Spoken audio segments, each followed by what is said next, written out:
مقام کو بڑا بلند فرمایا ہے۔ اللہ اکبر کبیرہ۔ برادران ملت اسلامیہ، نبی پاک علیہ الصلوۃ والتسلیم کی اپنی ارشاد فرماتی ہے جب پہلا مہینہ آیا حمل کا، اس وقت میں آدم علیہ الصلوۃ والتسلیم میرے اندر خواب کے اندر تشریف لائے۔ اللہ اکبر کبیرہ۔ خواب کے اندر تشریف لانے کے بعد میں مجھے خوشخبری عطا فرمائی، مجھے خوشخبری دو، مجھے خوشخبری دی، اے آمنہ تمہیں مبارک ہو، تم نبیوں کے امام کی ماں بننے والی ہو۔ اللہ اکبر کبیرہ۔ برادران ملت اسلامیہ، آدم علیہ الصلوۃ والتسلیم سے پوچھا حضرت آمنہ نے، آپ کون ہو؟ بڑے حسین و جمیل ہو، اب سے پہلے تو میں نے آپ کو کبھی دیکھا نہیں ہے۔ برادران ملت اسلامی الصلوۃ والتسلیم ارشاد فرماتے ہیں، اے آمنہ طیبہ طاہرہ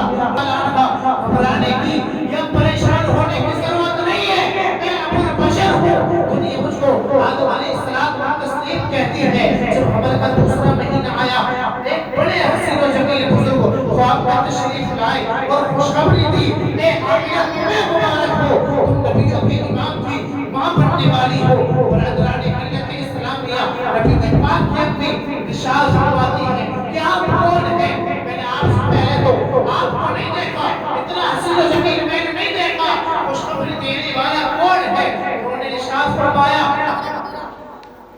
خوشخبری دینے والا حضرت شیخ طریقے سے جب حمل کا تیسرا مہینہ آیا، حضرت نوح علیہ الصلوۃ والتسلیم تشریف لائے خواب میں اور آپ نے خوشخبری دی، اے آمنہ تمہیں مبارک ہو، تم امام الانبیاء کی ماں بننے والی ہو۔ اسی طریقے سے حمل کا چوتھا مہینہ آیا، حضرت ادریس علیہ الصلوۃ والتسلیم خواب میں آتے ہیں اور خوشخبری سناتے ہیں، مصدر سناتے ہیں کہ اے آمنہ تمہیں مبارک ہو، تم امام الانبیاء کی ماں بننے والی ہو۔ برادران ملت اسلامیہ، اسی طریقے سے حمل کا پانچواں مہینہ آیا، حضرت ہود علیہ الصلوۃ والتسلیم آپ کے خواب میں تشریف لائے اور آپ کو خوشخبری دی، اے آمنہ تمہیں مبارک ہو، تم نبیوں کے امام کی ماں بننے والی ہو۔ چھٹا مہینہ آیا حمل کا، برادران ملت اسلامیہ، حضرت ابراہیم علیہ الصلوۃ والتسلیم خواب میں تشریف لائے اور آپ نے آپ کو خوشخبری دی، اے آمنہ تمہیں مبارک ہو، تم نبیوں کی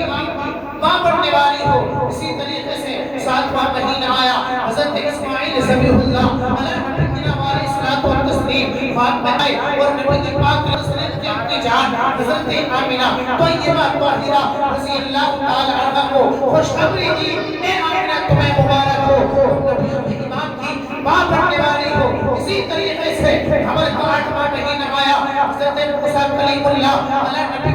الصلوۃ والتسلیم خواب میں تشریف لائے اور آپ نے آدم علیہ الصلوۃ والتسلیم کے طرز پر ارشاد فرمایا، اے آمنہ تمہیں مبارک ہو، تم نبیوں کے امام کی ماں بننے والی ہو۔ اسی طریقے سے نواں مہینہ حمل کا جب آیا، تب نبی پاک علیہ الصلوۃ والتسلیم کے دیوانوں عیسیٰ علیہ الصلوۃ والتسلیم خواب میں تشریف لے آئے اور حضرت آمنہ سے ارشاد فرمایا، اے آمنہ تمہیں مبارک ہو، تم امام الانبیاء کی ماں بننے والی ہو۔ برادران ملت اسلامیہ، تو آپ نے سن لیا کہ 9 انبیاء کرام اور ان کے علاوہ اور بھی نبی پاک علیہ الصلوۃ والتسلیم کے دنیا میں تشریف بظاہر لانے سے پہلے ہی جب آپ شکم مادر میں تھے، حضرت آمنہ طیبہ طاہرہ عابدہ زاہدہ رضی اللہ تعالی عنہا کے شکم میں تھے، اسی وقت میں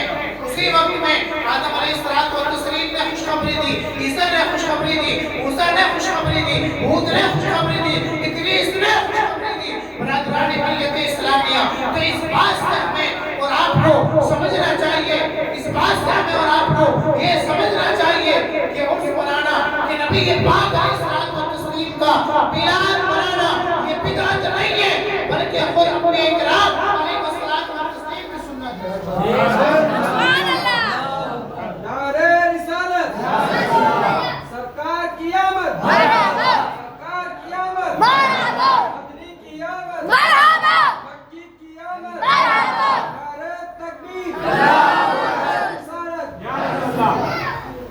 برادران ملت اسلامیہ،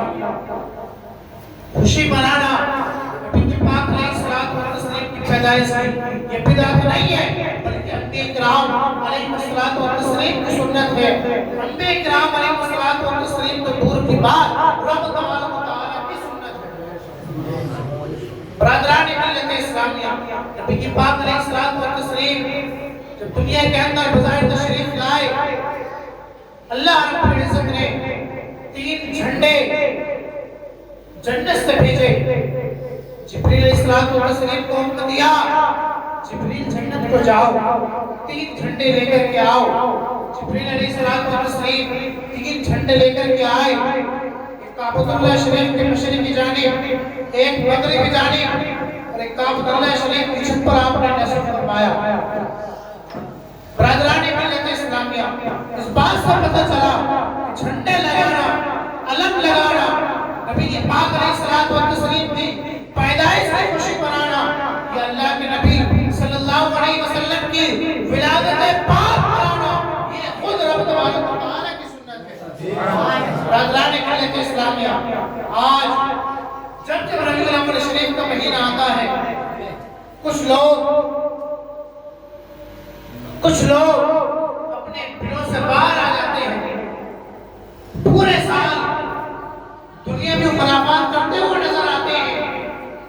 لیکن جب ربیع الاول شریف کا مہینہ آتا ہے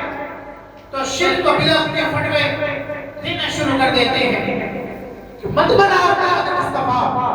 بدعت ہے ناجائز ہے یہ کام صحابہ نے نہ کیا ایسا نہیں ہے بلکہ صحابہ کرام علیہ الصلوۃ والتسلیم نے بھی نبی کی پاک علیہ الصلوۃ والتسلیم کا میلاد منایا برادران ملت اسلامیہ حضرت ابوبکر صدیق رضی اللہ تعالی عنہ ارشاد فرماتے ہیں من انفق درہما علی قراءۃ مولد النبی صلی اللہ علیہ وسلم فهو رفیق فی الجنہ جو میلاد مصطفیٰ صلی اللہ تعالی علیہ وسلم منانے کے لیے ایک درہم خرچ کرتا ہے تو وہ جنت میں میرے ساتھ ہوگا یہ ابوبکر صدیق رضی اللہ تعالی عنہ نے ارشاد فرمایا آئیے حضرت عمر فاروق اعظم رضی اللہ تعالی عنہ کے بارے میں چلتے ہیں حضرت عمر فاروق اعظم رضی اللہ تعالی عنہ ارشاد فرماتے ہیں من عظم مولد النبی صلی اللہ علیہ وسلم فقد احیا الاسلام جس نے نبی پاک علیہ الصلوۃ والتسلیم کے میلاد کی خوشی منائی تو اللہ رب العزت جس نے نبی پاک علیہ الصلوۃ والتسلیم کے میلاد کی خوشی منائی وہ ایک ایسا ہے جیسے کہ اس نے مذہب اسلام کو زندہ فرمایا برادران ملت اسلامیہ حضرت عثمان غنی ذوالنورین رحمۃ اللہ تعالی علیہ ارشاد فرماتے ہیں من انفق درہما علی قراءۃ مولد النبی صلی اللہ علیہ وسلم